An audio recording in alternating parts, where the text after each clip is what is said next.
So given that it's a talk about consciousness and technology, I was trying to figure out, alternate titles or subtitles. I thought tinfoil hat and gauge would be apropos, but I settled just on consciousness and technology. There's kind of an unwritten rule that every PowerPoint talk has to begin with some quotes from experts on the subject matter. So here are some quotes from experts on technology. I'll read these for you. Quote, Louis Pasteur's theory of germs is ridiculous fiction, says Pierre Paget, professor of physiology, 1872. The abdomen, the chest, and the brain will be forever shut from the intrusion of the wise and humane surgeon. This is John Erickson, chief British surgeon, 1873. Heavier than air flying machines are impossible, says Lord Kelvin, president of the Royal Society, 1895. Computers in the future may weigh no more than 1.5 tons, says Popular Mechanics in 1949.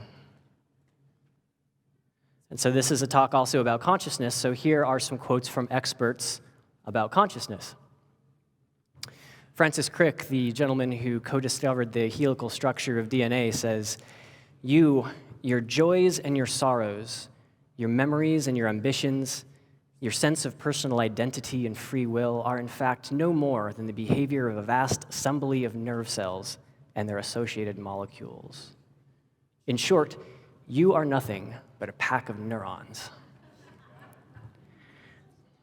And from Richard Dawkins, human beings are lumbering robots, blindly programmed by our genes, which control us, body and mind. Dawkins with his characteristic warmth and charm. So, what's going on here? Why do you have these experts saying things that seem to contradict our common sense understanding of our own minds? Well, in a way, it's not really their fault. See, they're operating from the dominant paradigm, which is today what we call materialism. So materialism is basically this idea that anything that is real can be explained by the known properties of matter. Conversely, anything that is not material doesn't exist. It's an illusion.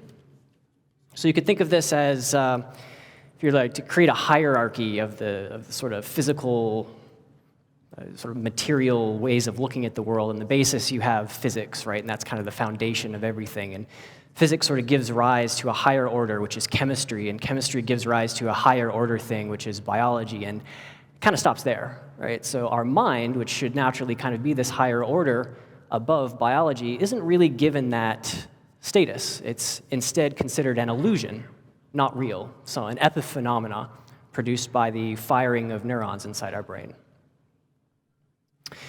So to give an example,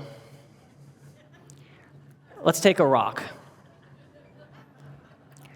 The rock can be described in terms of physics and chemistry. It is therefore real. The rock can be described in terms of physics, chemistry, and biology, and therefore is real. But the rock's mind, not real, because mind or consciousness is just an illusion, brain functioning. So tell him that. It's important to point out here that materialism is not an explanation of how the universe works. It is instead a useful framework for understanding how the universe works, but it is not an explanation, which is an important point to remember here. And to kind of understand how, I know this is talk about consciousness, but to kind of understand how we got to this point where materialism is this prevailing paradigm, it's useful to take a minute and kind of give you the world's shortest and most incomplete history lesson from the ancient world up into today. This comes from Dean Radin's book, and he talked about how in the ancient world, the dominant paradigm is what he called anima mundi, which translates to the living world or the living universe. So in the ancient world, you could maybe characterize that as saying there really was no division between mind, God, spirit, nature, the physical world, the cosmos, the the dimensions within ourself and the world out there, they were rather all seen as existing in some sort of unification, that everything was connected and they were all, in one way or another, one. And so, as a result, you kind of had a world that is what we would today call superstitious. It's no accident that things like astrology came from the ancient world, because how else could movements of the planets have anything to do with what we're feeling inside and what happens to us? Doesn't make sense in our conventional materialistic world, but in a kind of anima mundi world, you can conceive of that actually being possible. I remember reading how Copernicus he wrote quite eloquently about how the sun was the soul of the solar system, which I always thought was quite beautiful. And that persisted for quite a while until about the 1700s. And around that time, you had early scientists starting to do experiments, empirical research. And they were coming up with reliable answers to how things worked in the world that were at odds with the assumed authority of the church. So you had this church and science kind of divide that was brewing, which did not end well for many.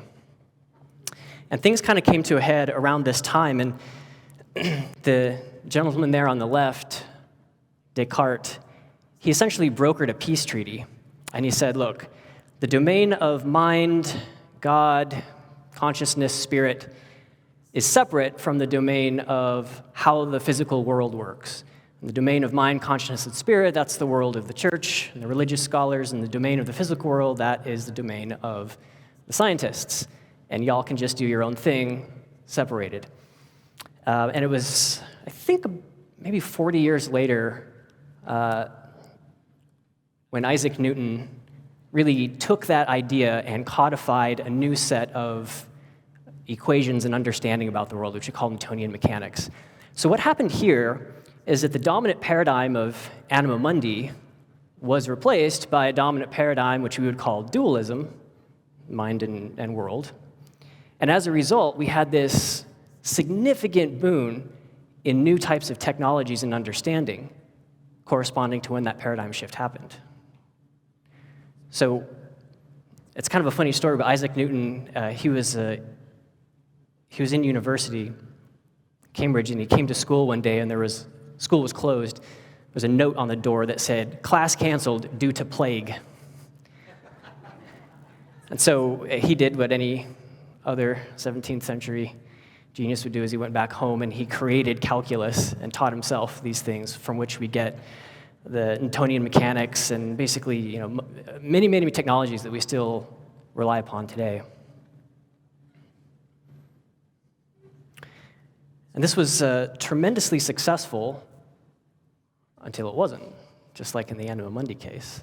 What happened was, around the turn of the last century, sort of beginning with Einstein and his field equations and the success that his pure math approach had to explaining the world, but really shortly after being fully codified in the work of the quantum physicists, the Bohrs and the Schrödingers and the Heisenbergs, what you had is a much more materialism-driven perspective on doing experiments and understanding the world. And while the early founders of quantum mechanics still had some sort of sacred space for consciousness and spirit, it was really their students and their students that kind of did away with it all. All that stuff is not real. Now we've really figured out everything there is to know about the world, and it's all explained in the equations, right? So that was tremendously successful, and it gave us the rocket age, and it gave us lasers and Vitamix blenders and TVs and PowerPoint.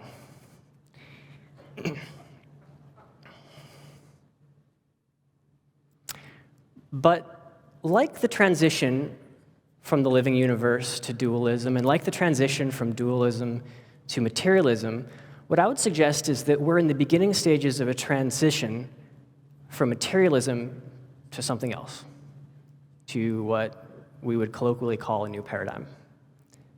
And the reason I think that is that materialism is an abject failure at explaining consciousness and what that is. So it really materialism really fails to explain consciousness in a couple of primary ways. The first way is the most simple, and that has to do with philosophy of mind. So if you go to any college campus right now, there's kind of a mini revolution happening in the philosophy departments, which for years had been somewhat stagnant. And that revolution has to do with this question of what is consciousness? These deep ontological questions, which are now okay to talk about. You know, consciousness, as you might remember, was not a thing that you could talk about, but now it's kind of the hottest thing. And the academics approach it a little differently than we do, right? And what they're saying is basically, look, if consciousness is an illusion, the question becomes, an illusion to whom? Right? So you have to have anything, you have to have consciousness to experience anything, including illusions. So if you say consciousness is an illusion, you're presupposing the existence of the thing that you're trying to argue doesn't exist in the first place. It's a logical fallacy, right? It's just like we're just now realizing that. It's like, oh, okay. Clearly there must be something more. The second domain in which materialism is not accounting for consciousness has to do in neuroscience. And generally there was an assumption that if we could create better and better MRI techniques and brain imaging techniques, that we could zoom into parts of the brain and look at it from a functional perspective and see, aha, that's where consciousness comes from, right? That as we've definitely developed new technologies, new MRIs, and that science is really good science, it still has not produced a way for us to understand what consciousness is and where it's coming from. In fact, we're only further away from it than we ever thought. There's another problem called the hard problem of consciousness, and that has to do with subjectivity, meaning that we don't know why feelings, intentions, any type of interior experience should be attendant to brain functioning at all. Meaning, if it was all just cellular signaling, like chemicals swapping back and forth between electrons, well, that could happen in a petri dish, but why should there be feelings associated with that? Why is there something like an inside or interior world in all of that happening? And we have no idea. We're not even close to beginning to understand that. And the third domain is the domain of psi research, and many of you know what that is, but it's basically like psychic research. Okay, so we were talking about remote viewing earlier today. That is included in psi research, and certain other laboratory investigations of basically, can consciousness do things that it shouldn't be able to do if the laws of materialism were all there was, right? So that includes like psychic functioning or psychokinesis, ESP, clairvoyance, all that, the whole panoply of psi stuff. So we could talk for a long, long time about that, but I'm just going to hit on a few of these. One was a laboratory called the PEAR lab, which was the Princeton Engineering Anomalies Research lab. And this was begun by a gentleman who was the dean of the engineering school at Princeton, Bob John. And Bob had become dean of the school, kind of the nation's top engineer, before he was even 50 years old. I think he was 48 or 49. And he had created a generation of plasma propulsion systems that are propelling spacecraft around in space. And a student came to him with an idea for a project where she wanted to explore whether or not our minds could influence the behavior of a random number generator. And a random number generator is basically some device that is measuring something physical and turning that into a series of ones and zeros. And if you're looking at the right stuff, those ones and zeros are balanced. You've got an even number of ones and zeros. You could think of it as like a coin flipper, right? Heads, tails, heads, heads, tails, tails, tails. Except that the heads and tails are ones and zeros. And she wanted to build this device and see if anyone could influence that. And none of the other professors at Princeton would be the PI on it. Like, they wouldn't oversee it, of course. But he thought it was a good experiment. He didn't have any sort of background or interest in that, but he thought that designing the equipment and doing the experiment would be a good experience for this young undergrad, and so he agreed. So they built the device, and they did the experiments, and he was left with really inexplicable results. Left alone, the random number generator would produce a relatively even number of ones and zeros until you got somebody sitting in front of the machine, and they would say, I'm going to make the machine produce more ones. And it would produce more ones. I'm going to make it produce more zeros now. Produces more zeros to a highly statistically significant result. Wait. Engage my cat toy here. Okay. So this is a graph of the random number generator data. This blue line is if no one is attempting to influence it with their consciousness, right? So the solid white line is theoretical 50-50 distribution between ones and zeros. And sure enough, it basically follows that line. When somebody intends to make the device produce more ones, you get this cumulative effect that goes up, meaning producing more ones, more zeros down. These parabolas here are lines of significance. That's the 0.05 significant mark. So when it ends outside of this line, you know that it's not just due to chance, but there's really some influence happening here. So this is a very typical kind of result that you get in the PEAR lab.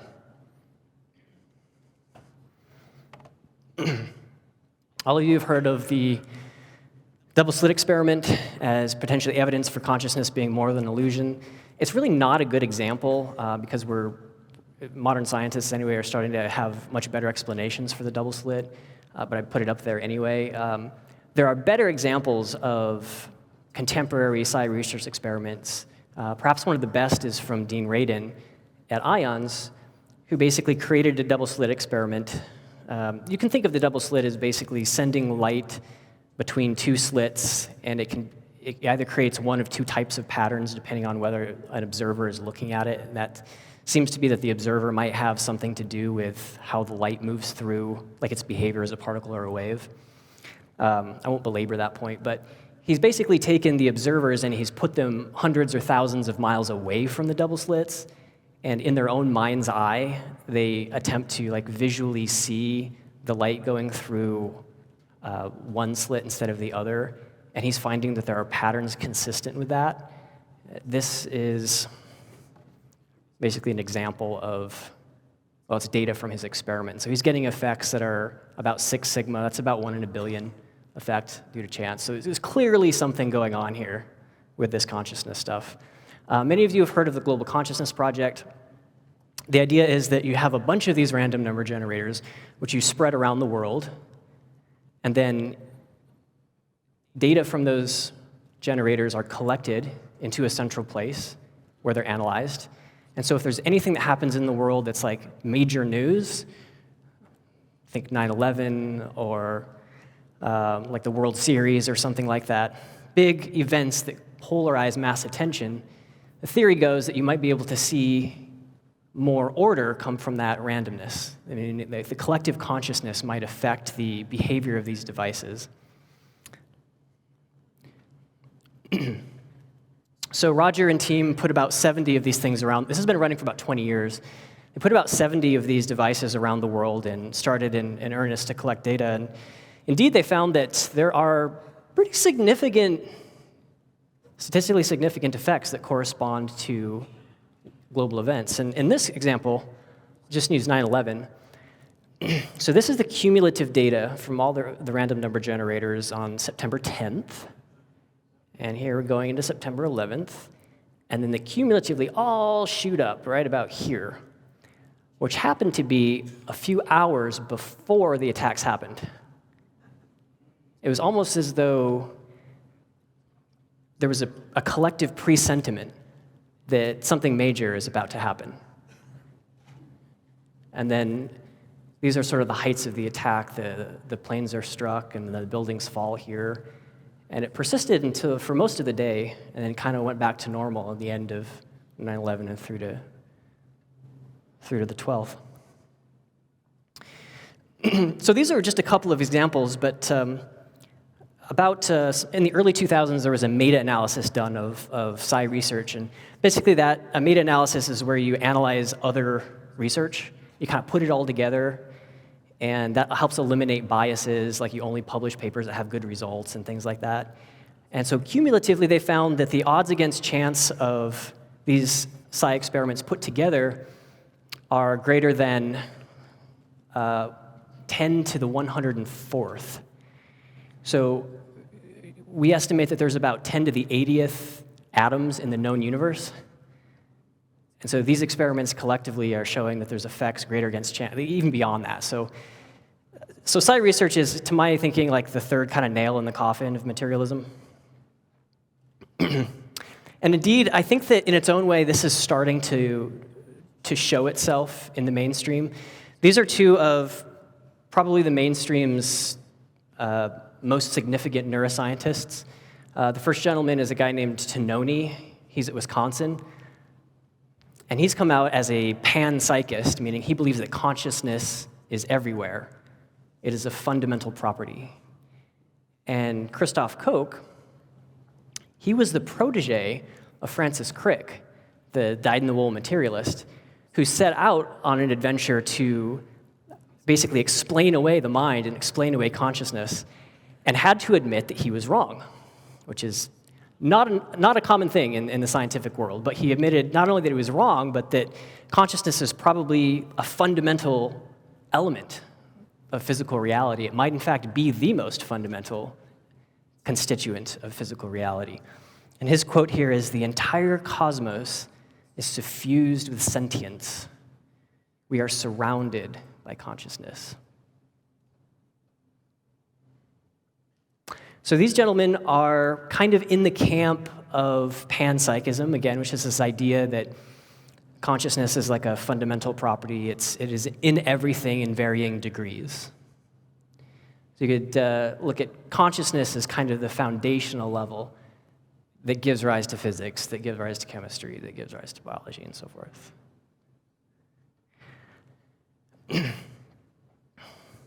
So as we've moved from, I think as we're moving from the current dominant paradigm of materialism and starting to transition into the new dominant paradigm, which I think is something like panpsychism, we're going to have a corresponding change in technologies, probably a rapid explosion in new types of technologies.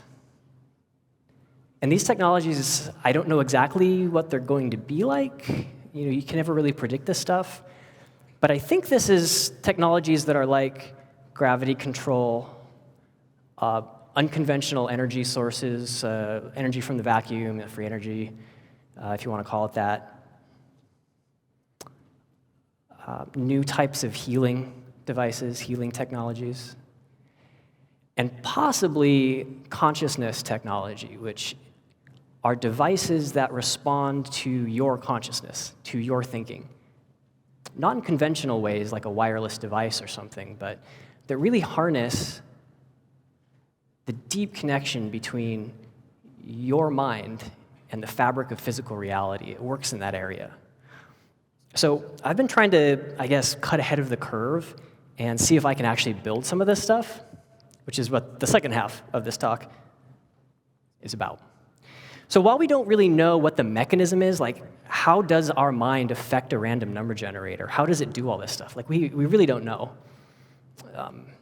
There's starting to be some good theories, but we really don't know. But in general, I think you can model it like this. I'm going to invoke the famous iceberg metaphor here. So let's say you've got an iceberg and you've got two tips of the iceberg above the water. But below the waterline, it's a single iceberg, right? So over here on the top left, this is the conscious mind. And this is what you're all aware of right now. And then you have the subconscious mind, which is that part of you or that part of your mind of which you're unaware. And we're pretty familiar with these concepts. They've been around in psychology for like 100 years. What I would suggest is there's actually something similar in the physical world. You have the material world, like the world we can see and touch. And then you've got this submaterial world, this kind of level of probabilities and uncertainty. And we've never really seen anything below this line. This is kind of the line of before things become manifest, before things become matter. And the model is basically this. At the subconscious mind and the submaterial world, the further you go down, like deep down, ontologically, they become indistinguishable. They really actually become the same thing. So that you can make a simple Venn diagram here with mind and matter, and the area of overlap between them is where consciousness technology is supposed to fit. So that's the goal, trying to build stuff there. I've developed a couple of approaches with my friends over the years, and we'll talk about them. The first approach is through something called quantum tunneling. Sounds a lot more interesting than it is. It's basically you hurl a bunch of electrons at a barrier, in this case an electromagnetic barrier, like a wall, and per the laws of quantum mechanics, some of those electrons will like bounce off that barrier, but some of them will do what's called tunneling, and they'll kind of teleport to the other side. So you have detectors of different types on either side, and if the electron bounces back, let's call that a 0. If it tunnels through or teleports through, we'll call that a 1. So then you have additional circuitry that's measuring these 1s and 0s, and if there's a deviation in one direction or the other, it can tell the device to do something, right? That's just the basic form. So it detects consciousness influence and does something useful, whatever that technology might be. So the simplest instantiation of this that I've made is a quantum tunneling device that controls a light. And the light can change colors. So the light is sitting there when there's an even number of 1s and 0s and there's no influence. The light is glowing white. But then if it starts to show an influence one way or the other, it will randomly go to one of 8 colors, blue, green, yellow, something like that. So the idea was that not only can you see the effect of your mind nudging reality through the light being feedback, like turning it on or turning it off, but you could see choice. Meaning, if I want to make that lamp turn purple, I could think purple, and the light would turn purple. If I wanted it to go green, I think green, turn it green. Which is a lot more compelling than a light switch going on and off, because there's choice involved. So we built that, and it works. It's pretty cool. We called it the mind lamp. This is an example of the brains. This is perhaps the first production consciousness technology circuit or mind matter circuit. I've got a little microprocessor here, and this metal cube is made of what's called mu metal, and it's a really efficient electromagnetic shield, so we know that there's no weird influence happening on this device. Inside are 2 diodes that are reverse biased, meaning they're turned in ways that they shouldn't be turned, and that produces the quantum tunneling effect. It's really quite simple, actually. Like pretty much anyone can build something like that. So we had this mind lamp, and one of the things that I did is I ended up being able to partner with the city of San Francisco to create art installations, and I didn't tell them that I was using consciousness technology, rather that it was just light technology, and like, yeah, sure, put it up. So I built these big 9-foot tall cones right on Market and Powell, which if you know SF, that's directly downtown. It's like the highest pedestrian traffic area. So inside these big cones, you'd walk in, and there'd be a light up at the ceiling, and it'd be glowing white. And there'd be a message on the floor that said, think of a color.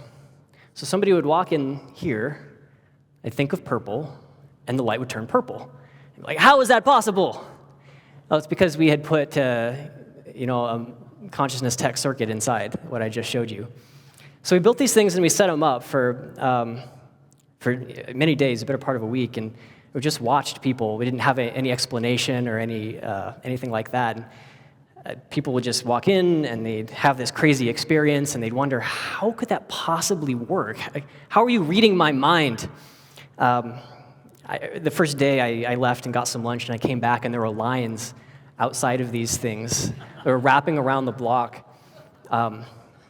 It's probably 9,000, 10,000 people, I'd estimate, have had this direct experience with this bizarre, kind of post-disclosure tech and they don't even know it. These are more example or more photos. So that's fun, but that's not particularly scalable, right? So been working on this second approach for a number of years now, and it's basically trying to put consciousness tech into a mobile phone, which we all happen to have in our pockets anyway, so that we could all have these experiences and we could maybe do different types of experiments too. So the idea here is that inside every smartphone, there's a device called an accelerometer. And it's basically this little ball that moves around, and it tells your phone where it is in space. So if you're spinning it around like this, it knows that it's upside down or it's this way. And we were able to take the least significant bit, meaning a very, very small measurements of the accelerometer, and convert that into a physical random number generator. And it turns out that we were actually seeing consciousness effects show up in the phone. So what I wanted to do was create a mobile app, which is called Entangled, which we built. And anyone could download this free app, which would turn their phone into a random number generator, and they'd have it with them, so that if we had hundreds of thousands of people around the world, we could start to look at data in real time and see how that responded, for example, to big global events, maybe giant earthquakes, or maybe huge concerts, or maybe just individuals like getting together and meditating or something like that. So we put this on Kickstarter, and we got a lot of feedback, and started to raise the money, and we started working on it, and we announced that we were going to be doing this with Nichelle Nichols. If any of you are Star Trek fans, she played Captain Uhura on Star Trek. She's really into all this stuff, by the way. She's really cool. So that's kind of what it looks like. You've got your personal graph here, which is how your random number generator is behaving over time. And this part is really cool, too. This is a browsable interactive map, like a heat map on your phone, but it shows the cumulative deviations from chance of the phones. In other words, it's kind of like seeing a map of global consciousness in real time on your phone. It's really beautiful. So we were able to bring together like the top consciousness scientists, some of the top Valley talent, Dean Radin and Ions and Roger, and these are people that founded a bunch of companies. Sharam, who's here floating around somewhere, he's part of it. So if you're interested in that, you can check out entangled.org. We've built 3 or 4 different versions of the app, and we're still kind of trying to get it right. It's been running in beta for a while. But I really hope to have this done by early next year. And done, I mean like a public release. So hopefully we'll make that happen. However, I was able a couple of months ago to look at data that we collected from the beta testers, where we had this experiment that it was like an earthquake prediction experiment in the app. So the idea was that you could opt into this experiment through the beta version and lend your subconscious mind to try to predict earthquakes, meaning your subconscious mind would affect your phone in a way that would send data back to us. We could put it together and see if we got any like presentiment or sort of psychic effects. And I just kind of put that out there just to see, because it's kind of a cool thing to be able to do. And remember, like this summer we had 2 of the biggest earthquakes in California that we've had in like 20, 30 years. So one of our engineers was able to pull some of that, and while none of the individual users had significant effects, if you put it together, cumulatively, we did see a significant, like a statistically significant effect prior to that earthquake. I mean, it happened before the earthquake, so it was almost like there was this anticipation that we were able to get in the app. Normally, if I'm giving this consciousness tech talk, I stop there. But one of the fun things about being a kind of a career mad scientist is that I get to play with a bunch of weird stuff and call it work. And I've been doing that a lot lately. So I wanted to share some new discoveries, I guess, some new things I've been playing with. But this is also where things get really weird. So I've been playing with a third approach to mind-matter interaction technology, And this one is using water. So water, as many of you may know, is like a really strange substance. Our bodies are mostly water. Water seems to be attendant or in all living things as far as we can tell, at least all biological life. So it could be that there's something about water that enables consciousness effects.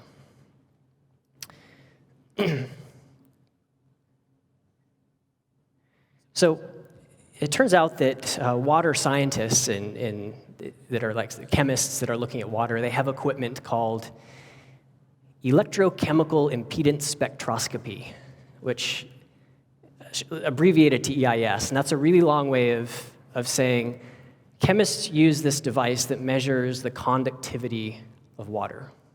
It's really the impedance, but it's basically the same thing, so the conductivity. So the idea was that maybe water, we can, like with consciousness, we can change the conductivity of water. So I got a call a couple months ago from Jimmy Church. He said, he said, Adam, I'd love to have you on our show. I was like, great. I'd like to have you on our show for the whole segment for 3 hours, like in 2 days, because somebody canceled. Like, ooh. Okay. But I thought this would be a really good opportunity to try to test for large-scale effects on water. So what I did is the radio show was going to be recorded on Tuesday. So on Monday, I did the experiment. I wanted to see if on Tuesday, people could send their intention backward in time to Monday in order to influence the water in a way that we could see. This is called retrocausality, or something in the future affecting the present or the past. So we got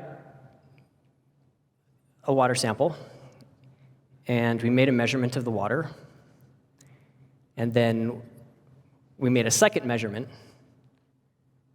and I said, okay, tomorrow I'm going to make the listening audience of the Jimmy Church Show send their intention back in time to affect the second measurement. Okay, if you're following me so far.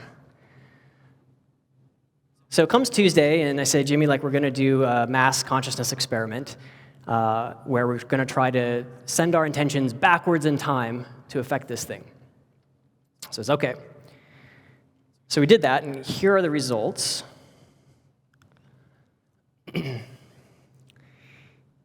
This is what matters. So we're seeing an impedance here of right around 20,000. This isn't really going to mean much to you, but basically it's like you look at the spectrum from 0 to higher frequencies, and the impedance sort of changes along that curve. So the average here is about 20,000.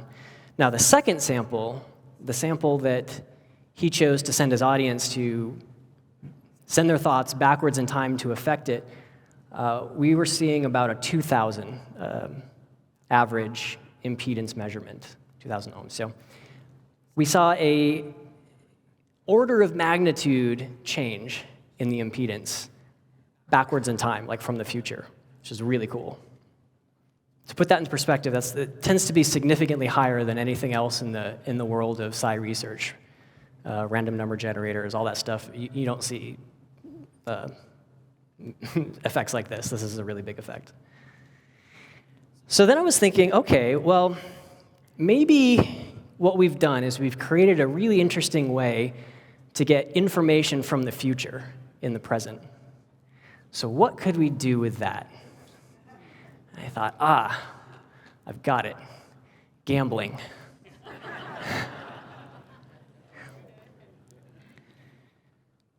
So if you could get information about the outcome of something you can bet on tomorrow, but you could get it today, and you can bet on it today, then when it happens, then you send a message from the result backwards in time to when you originally did the experiment, and you find yourself in this time loop between the past and the present, and maybe you could win some money. The only problem was that the water experiment is actually really tedious to do. It takes about an hour of prep. There's about an hour of measurements that happen and analysis that happen in between. It's really quite cumbersome. So we wanted to create something that could happen faster and more efficiently, so maybe you could do a whole bunch of them.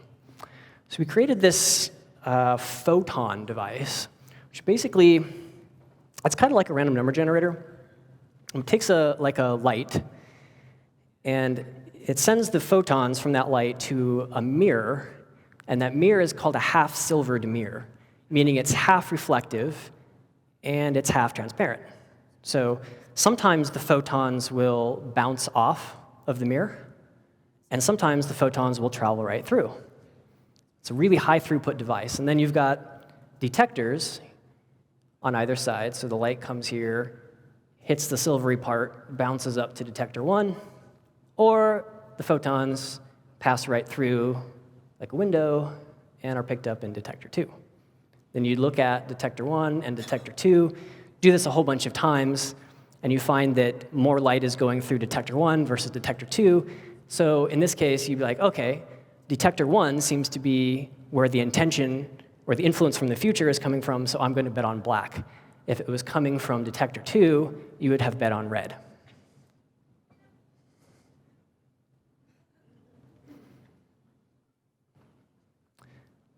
So we chose roulette. So more detector 1s from the future, bet on black. More detector 2s from the future, bet on red. So I happened to have the opportunity to be in Macau recently, which if you haven't been is kind of like China's Las Vegas times 3. It's a really ridiculous place. And I had a friend of mine back home who was operating this equipment. So I was in Macau placing the bets. They were back there operating the equipment. And we got results. And I was thinking about how I can tell you these results. And maybe if I even should. Because, okay, let's say that I said that the experiment was very successful. That means that we figured out a way to use time loops to win a bunch of money, which probably runs against many of your deep-seated assumptions about reality and your deep-level permission systems about whether or not things are possible or even good, right? And to say that to 100 or 200 people might have an effect that goes backwards in time to the experiment and ruins it.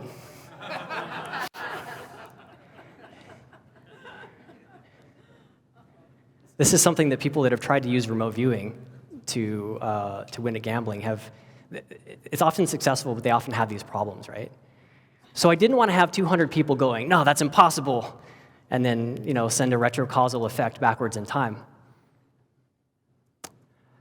On the other hand, if I tried to get smart and say, it didn't work, now I'm giving you an expectation and a belief system that it didn't work, which could have an effect that goes backwards in time and makes the experiment not work. So I realized that the only thing that I can really say here is nothing at all, and rather to leave the outcome of this experiment in kind of a playful superposition, a sort of perhaps. That's all. Thank you very much.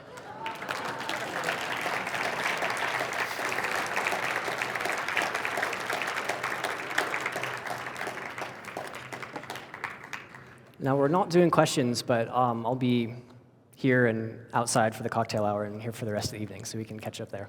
Thanks.